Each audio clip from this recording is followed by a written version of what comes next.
Halo teman-teman, perkenalkan kami Ririn Rahayu dengan MPM 2010301004 dan Anissa Nurul Cahya dengan MPM 2010301047 akan menguji game pembelajaran bahasa Indonesia dengan KD 3.7 mengidentifikasi informasi berupa kritik, sanggahan, atau pujian dari teks tanggapan berupa lingkungan hidup, kondisi sosial, dan atau keragaman budaya dan lain-lain yang dibaca dan atau didengar.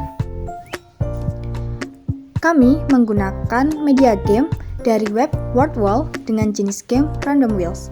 Kami menguji game ini bersama 2 siswa SMP. Berikut pelaksanaan uji game menggunakan Random Wheels.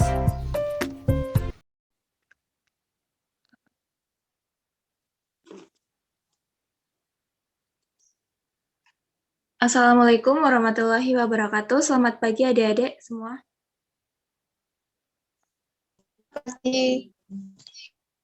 Alhamdulillah ya, pada kesempatan kali ini kita bisa bertatap maya menggunakan Zoom. Terima kasih kepada adik-adik semua yang mau meluangkan waktunya untuk bisa bergabung dengan. Sebelum kegiatan hari ini kita mulai, lebih baik kita berdoa terlebih dahulu ya.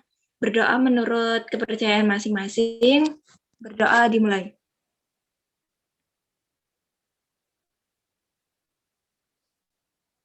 Berdoa selesai. Nah, jadi agenda kali ini kita akan bermain bersama, tapi tentunya juga kita akan mendapat ilmu di dalamnya. Jadi nanti itu kita akan belajar mengenai informasi berupa kritik, sanggahan, atau pujian dari teks tanggapan. Itu berupa topiknya lingkungan hidup, kondisi sosial, atau keragaman budaya, dan lain-lain yang didengar atau dibaca. Jadi nanti kita akan menanggapi sebuah topik. Nah, menanggapinya itu beragam, bisa berupa kritik, sanggahan, atau pujian. Nah, untuk memudahkan kita dalam belajar mengenai materi ini, nanti kita akan itu nanti akan dijelaskan ya.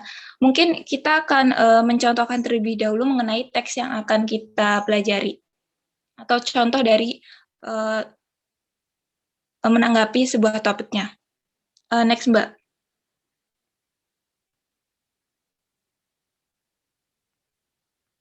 Nah, di sini itu saya sudah membuat contohnya. Contohnya itu teks tanggapan tentang pujian.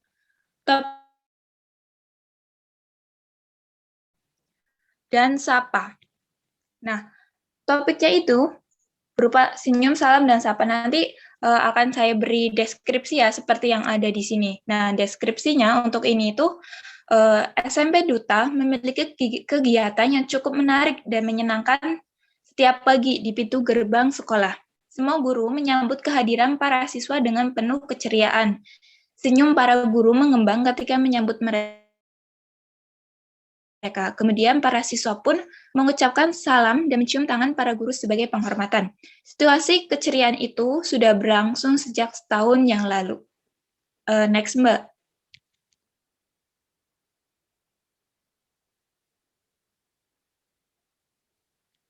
Kebiasaan dalam bentuk aktivitas senyum, salam, dan sapa seperti yang berlangsung di SMP Duta merupakan kegiatan yang sangat baik dan memberikan dampak positif bagi para siswa.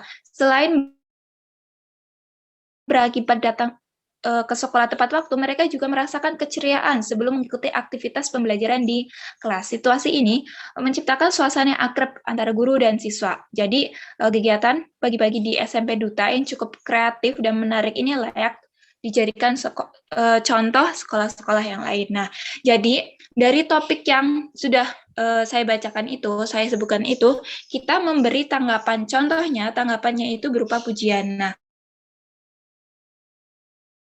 menurut saya, kebiasaan positif dalam bentuk senyum, salam, dan sapa di SMP Duta itu merupakan kegiatan yang baik dan memberikan dampak yang positif bagi siswa. Kegiatan senyum, salam, dan sapa membuat siswa datang ke sekolah tepat waktu dan merasakan keceriaan sebelum memulai kegiatan pembelajaran. Kegiatan senyum, salam, dan sapa menciptakan suasana yang akrab bagi guru dan kegiatan tersebut itu layak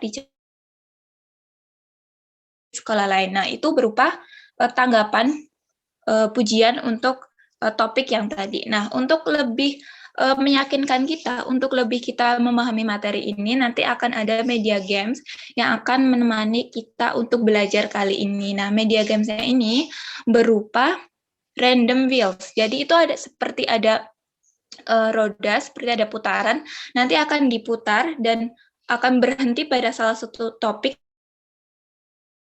Nanti kalian atau menanggapi dari topik tersebut. Nah, mungkin untuk memudahkan langsung saja ya. Mbak Adisa mungkin bisa langsung share screen untuk medianya. Mohon tunggu sebentar ya, Dedek.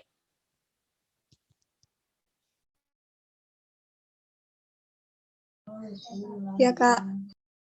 Ya, Kak.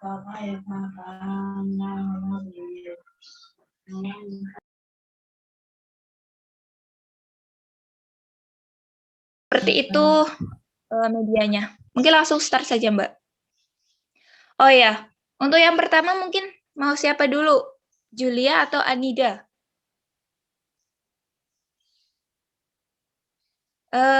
Anida dulu ya. Bagaimana Anida? Nggak apa-apa? Ya, Kak. Nanti itu teknisnya mengklik tombol spin it, nanti itu akan memutar dan akan berhenti pada salah satu topik. Nanti kalian bisa membacakannya. Nanti tak baca ding, tak baca deskripsinya, nanti kalian berikan tanggapan. Tanggapannya itu bebas ya, berupa tanggapan biasa atau kritik atau pujian. Oke? Sebentar dulu.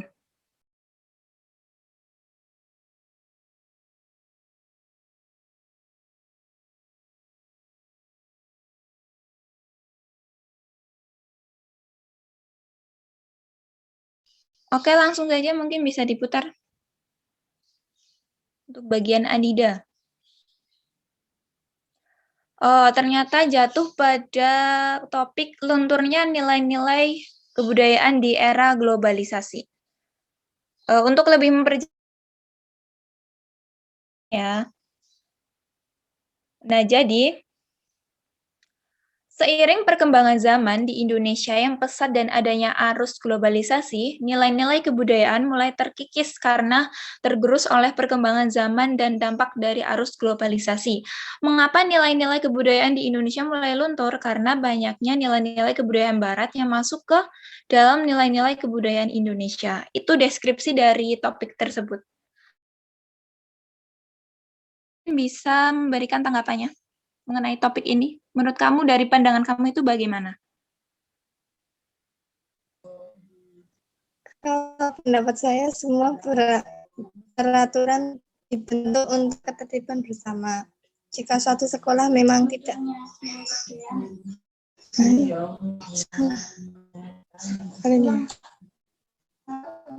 maka ulang. Itu tentang lunturnya nilai-nilai kebudayaan di era globalisasi.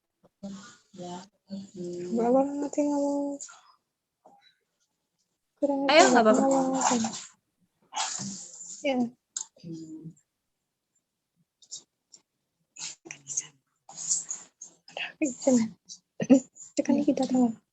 Menurut saya memang benar jika nilai-nilai kebudayaan mulai tergusur oleh zaman dan dampaknya karena globalisasi. Tetapi kita tidak boleh selalu menyalahkan perkembangan zaman yang tidak bisa kita kontrol. Bisa saja negara kita mudah melupakan budaya karena memang tidak ada tempat untuk melestarikan. Rasanya tidak adil jika globalisasi disalahkan, padahal globalisasi sudah memberikan banyak sekali kemudahan untuk kita. Tinggal kita yang mengolahnya. Tidak mungkin jika kita menghindari perkembangan zaman. Nanti kita yang akan tertinggal. Itu tanggapan saya.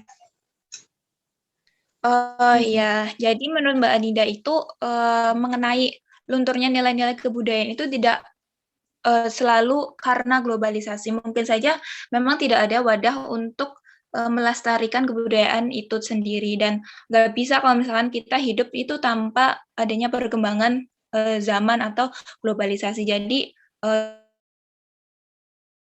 Ya, seperti itu ya Mbak Nida. Terima kasih, tanggapannya sangat bagus sekali. Mungkin selanjutnya ya, mungkin bisa langsung diputar.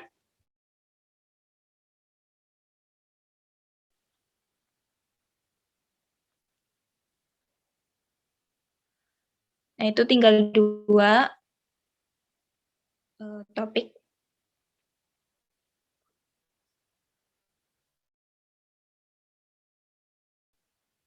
Ternyata berhenti di topik sekolah larang siswa bawa ponsel ke sekolah.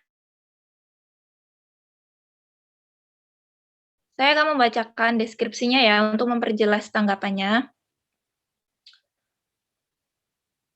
Deskripsinya itu, jika siswa membawa HP ke sekolah, meski tidak semuanya, namun secara keseluruhan itu akan mempengaruhi fokus belajar siswa.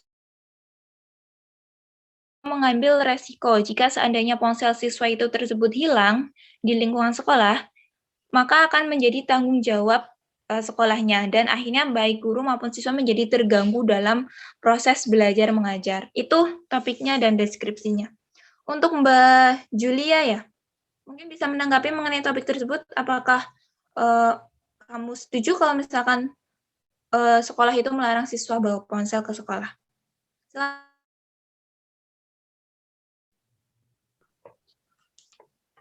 Kalau pendapat saya,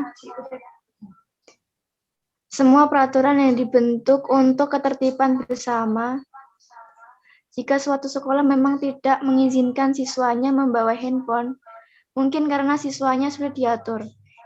Biasanya sekolah yang sudah maju memberikan izin untuk siswa membawa handphone untuk sekedar berkomunikasi ataupun dijadikan media belajar. Jadi kesimpulannya, semua peraturan diserahkan sepenuhnya kepada pihak sekolah. Begitu pendapat saya. Terima kasih kepada Mbak Julia, tanggapannya sangat baik sekali. Jadi kalau misalkan menurut Mbak Julia itu, sekolah larang siswa bawa ponsel, ya itu kalau misalkan peraturannya seperti itu, ya berarti diikuti saja. Dan peraturan itu kan tergantung bagaimana siswa yang ada di sekolah tersebut. Kalau misalkan siswanya itu memang membawa ponsel itu dimanfaatkan dengan baik, tidak selalu dimainkan di dalam pelajaran, berarti sekolah bisa memberikan peraturan untuk memperbolehkan siswa membawa ponsel. Tetapi kalau misalkan tidak pun, ya tidak apa-apa, karena melihat banyak sekali kerugian kalau misalkan membawa ponsel ke sekolah itu menjadi pemikiran sendiri untuk untuk melarang siswa bawa HP ke sekolah. Seperti itu. Terima kasih Mbak Juli. Ya, sama-sama. Dan itu adalah games yang sangat menyenangkan. Menyenangkan nggak, adik-adik? Menyenangkan, Kak. Oh, menyenangkan. Terima kasih ya. Berarti games ini bisa diterapkan ya kalau misalkan di sekolah. Jadi kalau misalkan ada materi seperti itu, bisa menggunakan media games berupa random wheels. Jadi kalau misalkan ada topik tertentu, berhenti untuk pembelajaran atau misalkan untuk teks tanggapan seperti ini.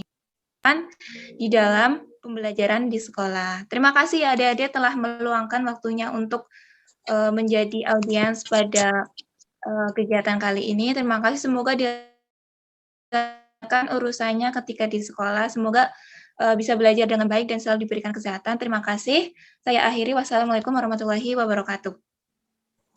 Wassalamualaikum warahmatullahi wabarakatuh.